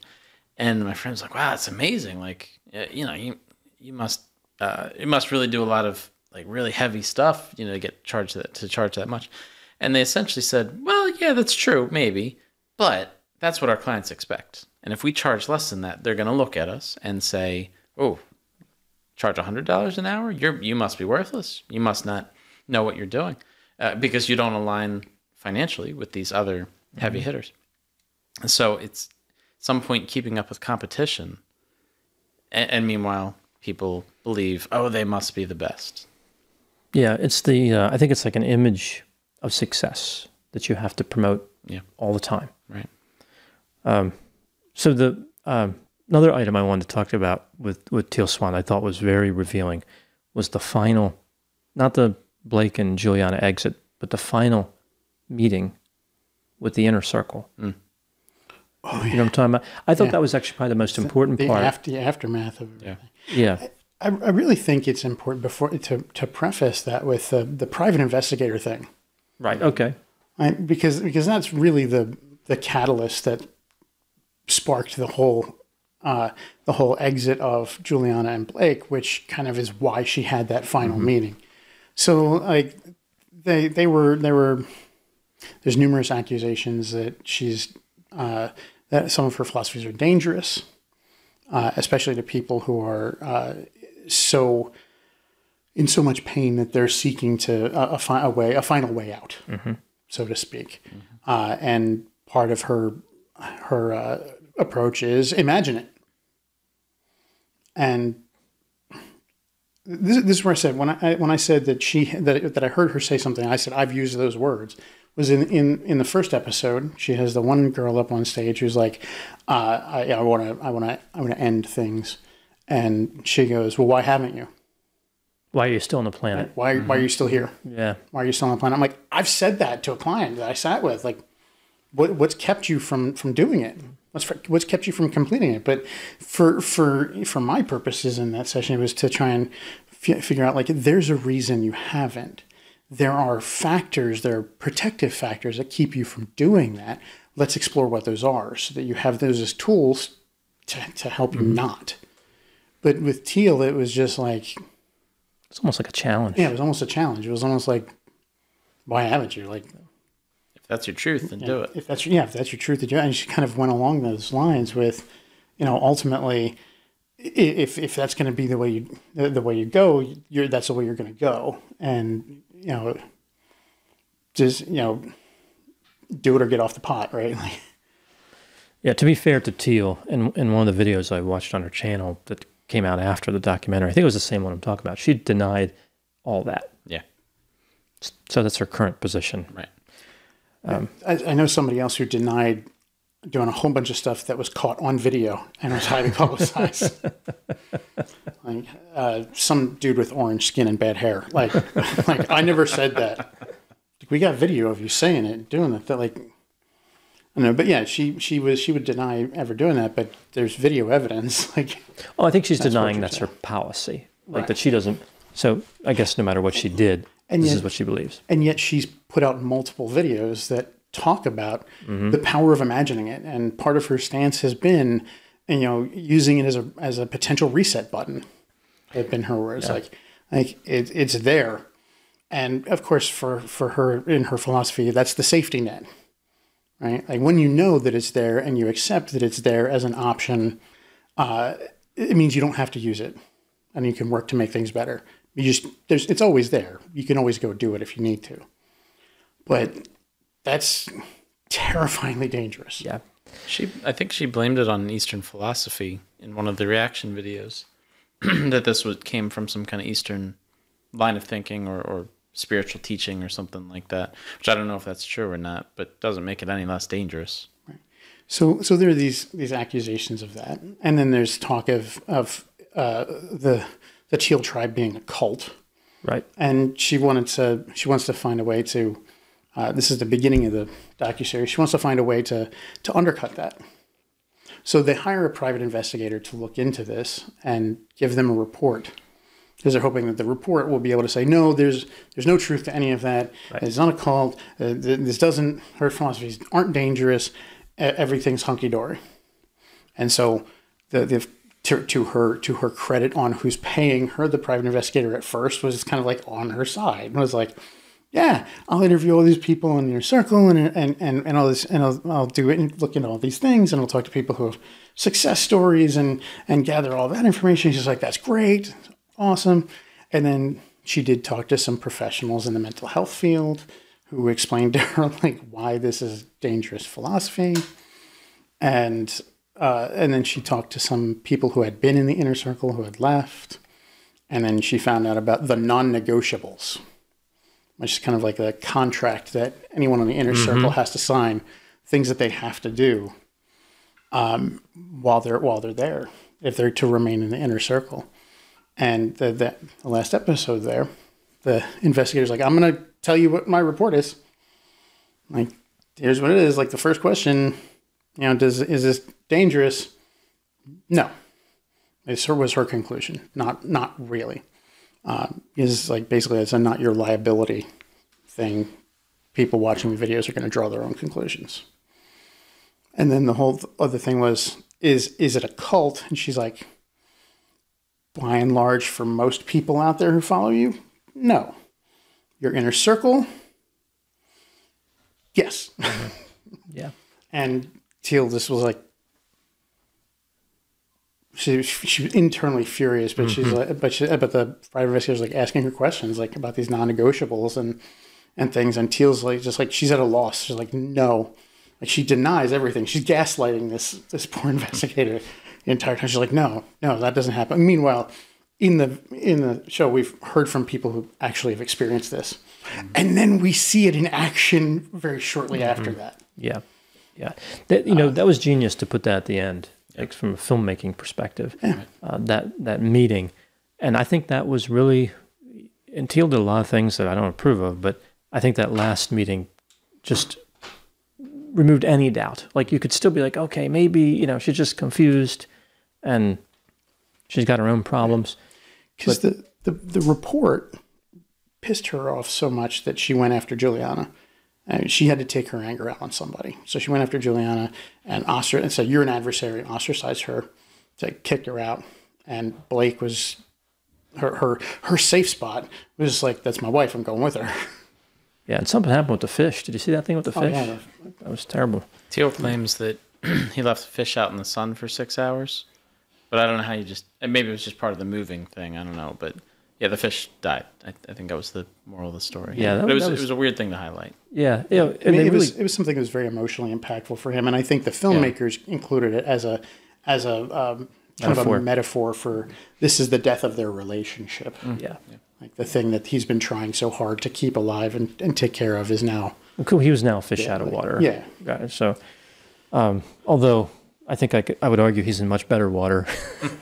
It's a big improvement. Yeah. And the way like as he was packing up and exiting, she was just berating him. Oh yeah. She said something about like don't forget you're a loser. Yeah, you're a loser. Yeah, never forget that. You're a loser. You're weak, and you have no courage and no honor. Like that was like she tried to give him an opportunity to change his mind and stay. She's like, you're really just going to walk away after all of this time, and then he just like keeps packing, and that's when she just lashes out. Yeah. He should have said, I will forget because it's a repressed memory. Well, now I'm changing my truth. See you later. but that does bring us, because Blake and Juliana left, like her 18-year or something like that friend who she dated and loved and was helped her with this whole process, helped her build this business to what it was. Ostracized because he wanted to be with his wife. What a jerk! What a jerk! How selfish! I couldn't believe that. So selfish. According to Teal, it really was super selfish of him. Yeah, she'd be shaking her head in agreement, right? Yeah, she would be. I agree with you. I agree with that. I don't get sarcasm. I agree with you. Right.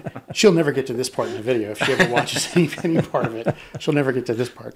But like she would be like, oh yeah, it is super selfish of him. But she then has a meeting with the rest of her inner circle. This is what you wanted to talk about. Right. So in this meeting, this is obviously Blake and Juliana are not in the meeting, right? And the emphasis for her, they're back in Germany. Are they in Germany? Oh, that's right. They went to Germany. Back to Germany. The emphasis for Teal was all about her safety. And basically, she formed a new contract where they were more restricted, like voluntarily more restricted. And one of the rules was no more kids. Or no kids. Yeah. Nobody's kids. allowed to have kids. No kids. No one's allowed to have kids. And the funny thing, all of the women who were in that room were like, well, we already agreed we weren't going to have kids. This despite the fact that Swan actually has a kid. Right. That Teal Swan has a kid. But none of them, the rest of them are allowed to have kids. Also, like, she said, anyone that they start dating has to align with her philosophies. Although she did outright voice, I'd prefer you didn't have partners at all. Mm-hmm. Yeah, it's just simpler for her. Yeah. Right. It's simpler. No more liability. Like if you don't have someone like Juliana come in and steal away the affections of this person who supposedly worships you, then you don't have to worry about it. You get close. You're then able to get closer to some of these people. Although I'm not sure how close she really was to anybody. Mm-mm. No, so she's so cold and arrogant. I can't imagine. Like, it's all fear. It seems like that people respect her out of fear. Right. Like, they believe she's great for some reason, and they tolerate all the mistreatment to stay in the light of her glow or whatever. To be in her presence, Yeah. Especially her, not her sister, her business manager, Matthias. Matthias. He just seems to, his focus is definitely business-related stuff, and he just seems to just kind of take whatever emotion she's feeling at that moment and just kind of, all right, let's focus on the business. Like it's just like it's unrelated. Like she can just have these emotions and do whatever she's doing. Well, let's just focus on the business. And it seems like a very weird way to live. Yeah. Well, for him, it's kind of the price of that particular business. That's admission. Yeah. You just have to put up with the nonsense from her, and make sure that we have the next event lined up, and we'll bring in more cash flow. Yeah, make sure I get my paycheck. How can we make sure the cash flow gets bigger? And if all you're looking at is the bottom line, and that's and you see it going up, it's worth it. It's worth it until it's not. Right. Mm-hmm. And at some point, he's going to say it's not worth it anymore. Hopefully. And he'll move on to something else. Hopefully. Because especially if it's just business for him. There's no emotional connection there, and he'll be gone too, and she'll freak out about that as well. Well, presumably they only get room and board according to one of the people who escaped the cult. Mm-hmm. See, I think that is a cult. I think the inner circle. The inner circle, definitely. You have the manipulation, the control, the recruitment, the domination, the common goal, which is unusual. That's fair to say. So you have all these different cult components. But for the wider group, the certified practitioners, kind of an iffy area, but like the normal people that come in and followers, the Teal tribe, the ones who watch the videos, even for this religiously, and go to these events just to be in her presence for a couple minutes. I don't necessarily think that's cultish. That's it might be very spiritual for them, very religious, but it's not. It doesn't fall under cult, right? Because they're not really part of a close effort. Like cults generally live in the same area. Mm-hmm. They're in typically a commune of some type.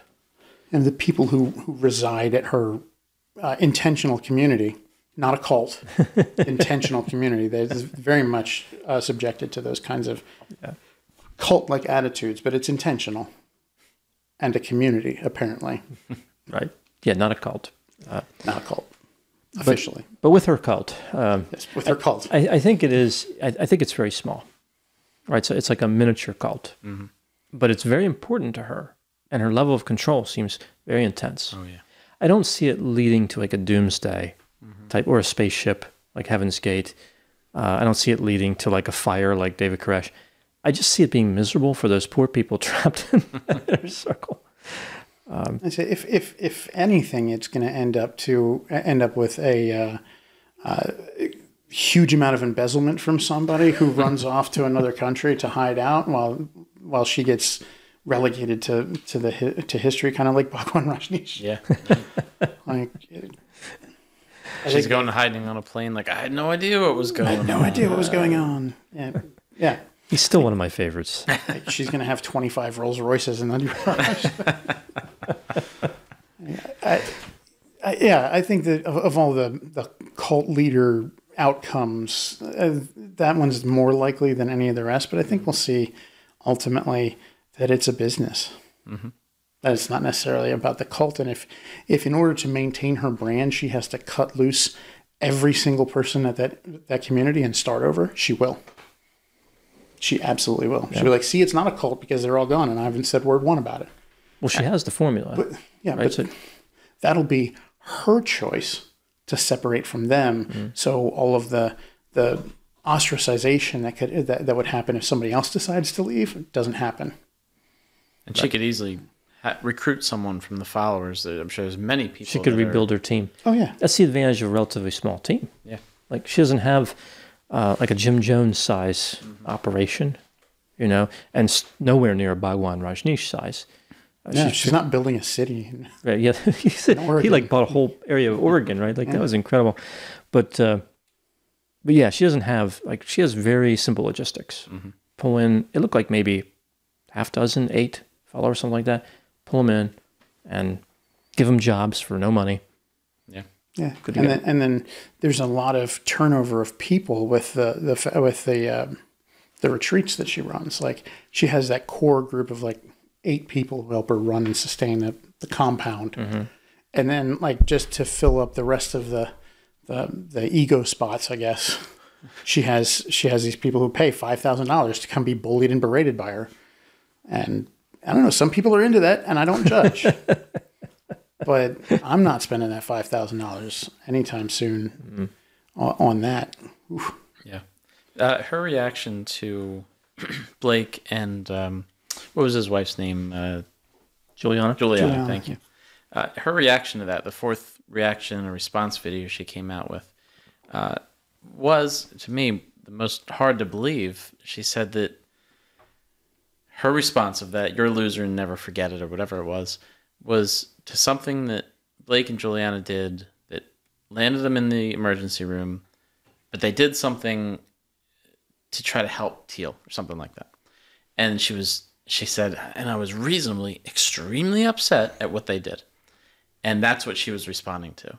It's like, okay, so you're just saying things were taken out of context. But then, of course, you remember her actual words of "you're a loser and never forget it." In any context, I can't think of a context where that is okay. Right?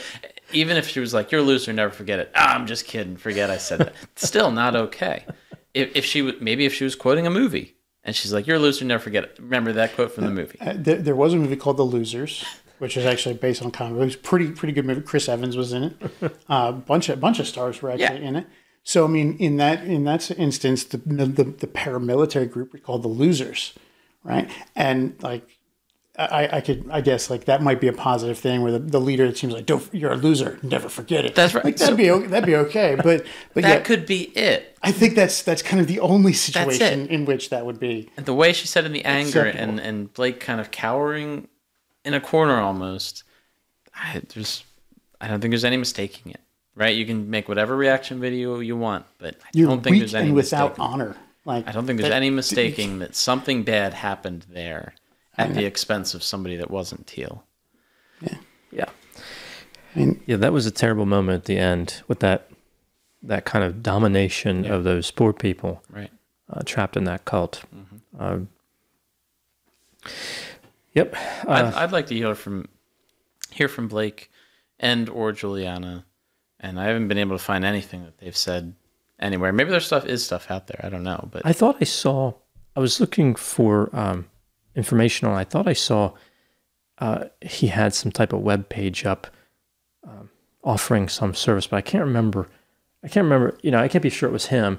I don't remember the details, but it gave me the impression that he's rebuilding his own thing of some type. I had seen people claim that he might be on this certain website, or he might be part of this community talking about Teal or something. But like you said, nothing that you can really prove. Hey, here's Blake. Let's hear from him. At least nothing that I've been able to find.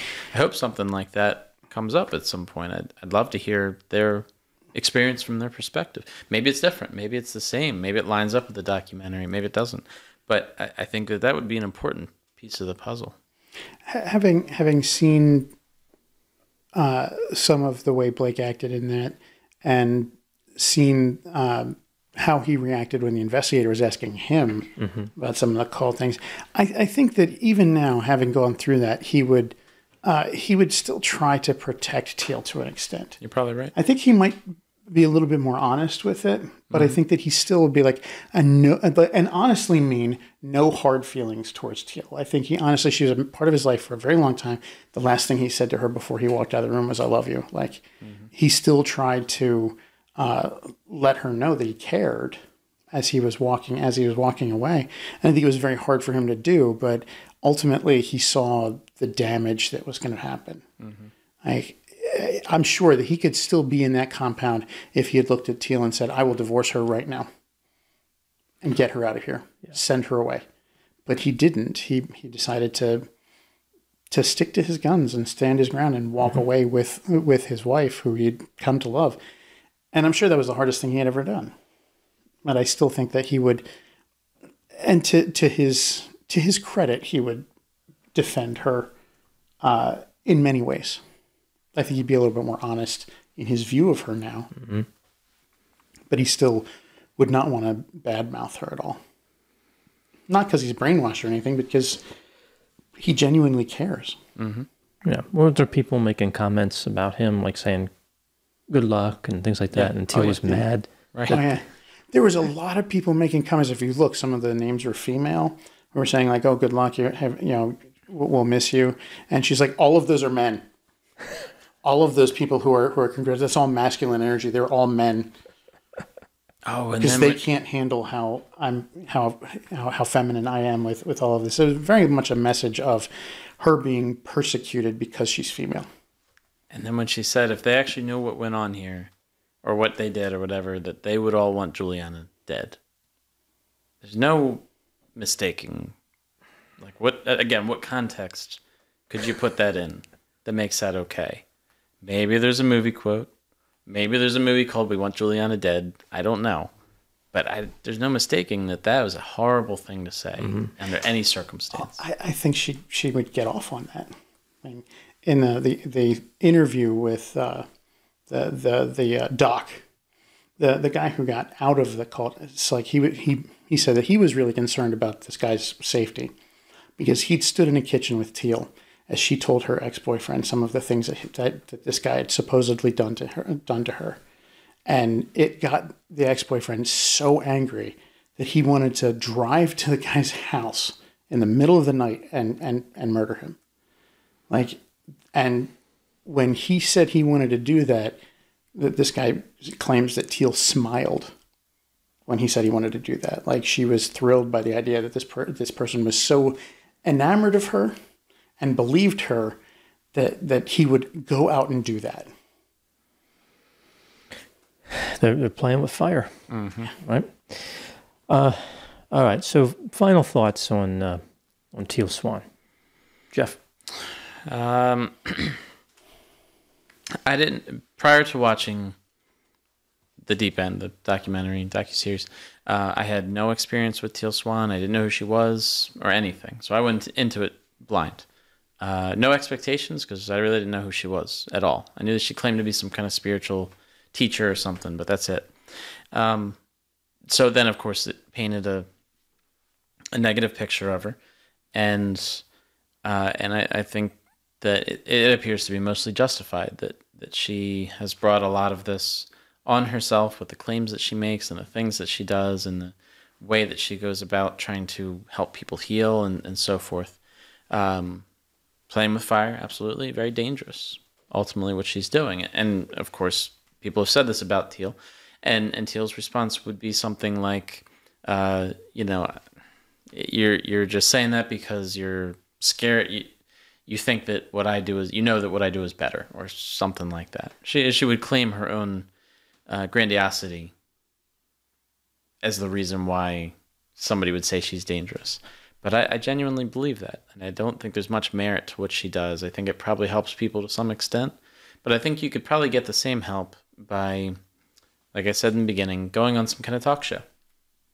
Go to any daytime talk show, and I think you might get a similar feeling that you get going to any Teal Swan event or watching any of her videos or whatever. I think you could probably get the same feeling from reading a book from a good author, somebody who genuinely knows what they're talking about and has some good insight into things. So I think there's some much better avenues to go, rather than somebody like this who makes ridiculous claims and does things that aren't backed by any kind of evidence or science or anything, but just what she feels like doing in that moment. Obviously she's not going to go out of style. People aren't going to stop listening to her or whatever, but I think that should be a warning to us all that sensationalist type things like this grab our attention for a short amount of time and for good reason. We want to believe in something good, something kind of a quick fix, or let me find someone that's going to fix whatever the thing might be. But I think there's a level of awareness that does not come with the kind of stuff Teal Swan has to say, but rather with recognizing and evaluating, is this something I should actually do or listen to or subscribe to? So I genuinely believe it's a dangerous thing through and through. Yeah, it really is. It's frightening how she's expanded and how much influence she has. It's a testament to, I think, critical thinking skills eroding, something that we've talked about many times on the show. Mike? Much like Jeff, before we decided to do this, I didn't have much experience with Teal Swan. And normally when I watch a multi-part documentary for one of these cases, I binge it. Like, I'll sit and watch through every episode, try and catch as many details, and then I'll rewatch parts so that I can catch more of those details, and then I delve deeper into reading articles and things. I couldn't with this docuseries. I mean, partially because I had to wait for new episodes to come out. But partially because like I watched the first one and then had to wait, and I waited for the second, third, and fourth ones to all be ready before I watched the rest of them. And I just couldn't. After each episode, I had to stop for like a day just to absorb what had happened. And I almost didn't watch the fourth one because I was so incensed at the ending of the third one with the water breathing scene. And just, that was so disturbing to me. It was very hard to watch. But the more I looked into the background, initially, I'm not one to want to dismiss allegations of abuse, especially if it includes a sexual component of a child. I never want to just outright dismiss that. Most often, if somebody's saying that happened, I want to believe that they wouldn't just make that up. And even if they say, well, it happened for 5 years and it was 4 different people, and maybe that wasn't the truth. Maybe it was just one person, but I don't want to dismiss the whole thing out of hand. The more outlandish things get, the more difficult it is to believe. But I still want to hold to. I trust that this person has had an experience that is true, and that's the important part. The one we looked into Teal, like, okay, so she said this started happening when she was 6, and all of these things were happening. Okay, and then I read the word satanic, and I'm like, oh, nope. Like any time I hear like satanic cult, like immediately I toss everything that has to do with that out the window because like it never happens. Never. I think there was like one instance where there was like 2 people killed that had a couple of people who were professed Satanists in the late 70s. And that is the extent of it. Like, period. End of discussion. It just was a huge panic. And I love watching Unsolved Mysteries, but every once in a while they come up with one that's like, did it have anything to do with, a satanic cult? And I'm like, no, of course it didn't. And every time it's something to do with like they bring up Dungeons and Dragons or like Magic the Gathering. Like these people were doing Magic the Gathering. Could it have been a satanic cult involved in it? Like, no, it's a card game you play on a table. That was the Vampire case had that one. And Vampire, they did the exact same thing with Vampire. Like, oh, Vampire the Masquerade, could it be a satanic cult? Like, no. These ones are actually like moron kid who, had grandiose narcissism that convinced himself he was a vampire. They did the same thing now with Stranger Things. We talked about that before we started recording. Oh, I love Stranger Things. Dungeons and Dragons and cults and satanic whatever. Yeah. Yeah. But the themes continue. Yeah. The themes continue. Like, and I when they in the new season, spoiler alert for anybody who hasn't watched the 4th season, there is a scene where one of the town members goes off in front of all the rest of the town on this big, like, it's a satanic cult, right. Blah, blah, blah, blah, blah. And I'm just like, oh my goodness. That's what happened in the 80s. Well, that's accurate, right? It's accurate to the 80s. I'm like, it's none of that, but it's accurate to the 80s. So I tossed that out. But I'm like, I still wanted to be like, okay, even dismissing all of the satanic cult things, maybe something did happen to her when she was very young. And then I started watching more and seeing more about what happened to her, what she was doing, and then reading more things and more claims, and the claims that contradict other claims, and then new claims that contradict the claims that contradict the other claims that then contradict more claims. And it's just like, we got to get yarn out to follow everything she says. And then I kind of realized there's only like 3 things that ever come out of her mouth. There's 4 things. There's lies. Lies come out of her mouth very easily. There's pseudoscientific, pseudo-psychological pop culture stuff. There's pseudo-spiritual stuff. And there's complete gibberish. It's like absolute complete gibberish. Like there are times where she'll start off with like, I want you to close your eyes, we'll go and we're going to move into a meditation. I'm like, okay, we're in the spiritual realm here. And he's like, and I want you to, view this. I'm like, okay, we're going to, and then just a rash of nothing, like just word vomit coming out that has a cadence to it that honestly, if you're trying to meditate, can be really soothing. But if you actually listen to the words she's saying and try and put it into something coherent, you go, huh? what is she saying? And then like seeing the letter written in her own handwriting with her signature on it and reading the flow of it, I was like, oh, that's not an act. That's the way she thinks. Like she thinks in this kind of gibberish. Yep. And then, it's angry gibberish or pseudoscientific gibberish. Or give me money. Or the give me money, the business, but that's part of the angry gibberish most of the time. It's just like the more I saw that there's just everything that comes out of her mouth, I'm like, I can't believe anything if it's prefaced with Teal said. Mm-hmm. There are some things that other people will say, okay, well, this happened with Teal. And it's part of what she said. I'm like, okay, well, now that someone else has corroborated that, I'll believe it. But if Teal said something happened, if Teal Swan stood in this room and said the sun is going to come up tomorrow, I'd be like, oh God, the world is ending. Just because, and if she said, your shirt is gray, I'd be like, is it really?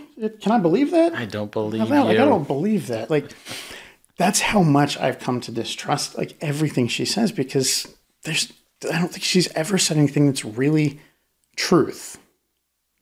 She's got a credibility problem, for sure. It's a major credibility problem for me. And I think that, again, I agree with Jeff. That's one of the things that makes her so dangerous. Mm-hmm. She doesn't know what she's talking about. She spouts gibberish in several languages, scientific and spiritual, and makes things up just in the moment and relies on her anger and her ability to manipulate and charisma to get by. But that means that there's literally no expertise in anything. Mm-hmm. There's no accountability for her. She takes no accountability for anything that she does. And she manipulates everybody. Mm-hmm. That's she's never wrong. Oh, she's never wrong. Mm-hmm. And she just...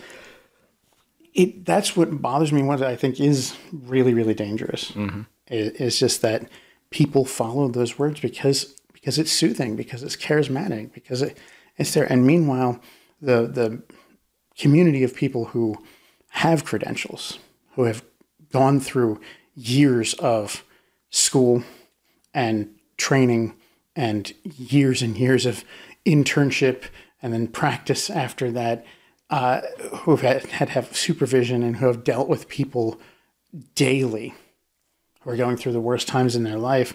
And like, we have to listen to her sitting there and say, you don't have the tools to help anybody. Only I do.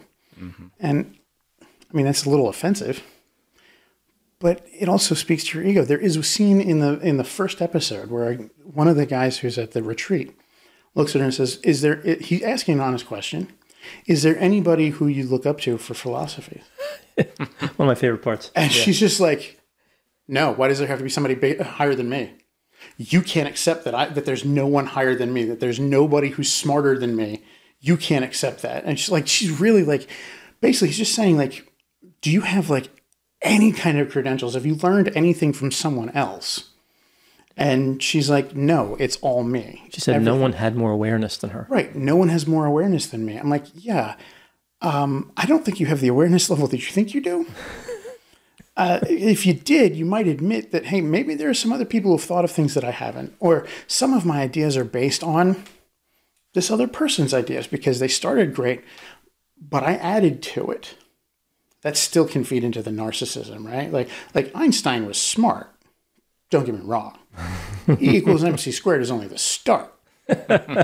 We get to go into this, and it becomes a more spiritual thing. Like, that's how you really get it. But you say you can admit that there are other people who are smart. Teal Swan, not. Mm-mm. It's like, no, nobody else is smart. There's no reason why I have to pay homage to anyone else. Nobody's come up with these ideas that I have, and yet she's parroting like psychology words. That she really honestly doesn't know what they mean sometimes. Mm-hmm. Yeah. I'm proud of the credentials that I have. I'm proud of the extensive learning I went through to get where I am. And she just kind of dismisses that entirely, wholesale, because she doesn't think she needs it. And meanwhile, there are people who either have died or are going to die because they hear what she says and take it to heart. Yeah, I think one of the most important things with counselor training and all the other related fields is to teach people how dangerous they can be by giving therapy. Yeah. A lot of our profession, a lot of our educational processes know that you can harm people, and here's how you avoid doing that. So to learn some jargon like Teal has is wonderful, but she has no idea how to use it. Yeah. I think with this case, this is one of those cases that highlights that people are in pain, whether it's caused by trauma or not. Right. They're in pain. They're desperately looking for a purpose in life, a higher being or higher purpose or some sense of what to do. And when they have something wrong, mental health symptoms, if a therapist can't help them, sometimes it's easy to say, well, that therapist is bad or evil or ill-equipped or the system is broken. Blame the system, kind of go into a George Carlin mode and kind of reject all authority. He was so great. Yeah, I think we should cover next time. We should cover George Carlin. There's a HBO documentary on. I just finished watching it. Oh, it's so great. Yeah, but he was kind of like a blow up the system guy, and I think it can be tempting to get into that mode. Like everyone's against me. There's a conspiracy, and I just need to find one great leader. Yeah, and that's where Teal was waiting with her hand out for that money. Right. Any client who comes into me and says, I'm looking for someone to help me do this, I will tell them, like, I don't help anybody. I sit here. I get the easy job. I said this many times. I get the easy job. I sit with you for an hour a week. You get the hard job. You have to live with yourself. We'll see if we can collaborate together and come up with some strategies to help you deal with things. But you are responsible for implementing them. I mean, you have to help yourself. I can't do it for you. I'm only with you for an hour a week. You're the one that does all the hard work. You deserve all the credit there for it as well. Yeah, like I said, I get the easy job. I get to sit in a chair and go, Tell me how you feel. What do you think about that? Tell me how you feel. Right? Tell me how you feel. How did that feel? How was it? What was it like for you when that happened? Who did you play with during recess? The more specific questions versus the broad ones, right? Yeah. Yeah. So before we wrap up today's video, what's the thought on an item? Oh, I'm not even going to. There's no vote. It just has to be a swan painted teal. Like that's just done deal. It's the only one I could put out there. We can vote on that or a swan that's painted teal.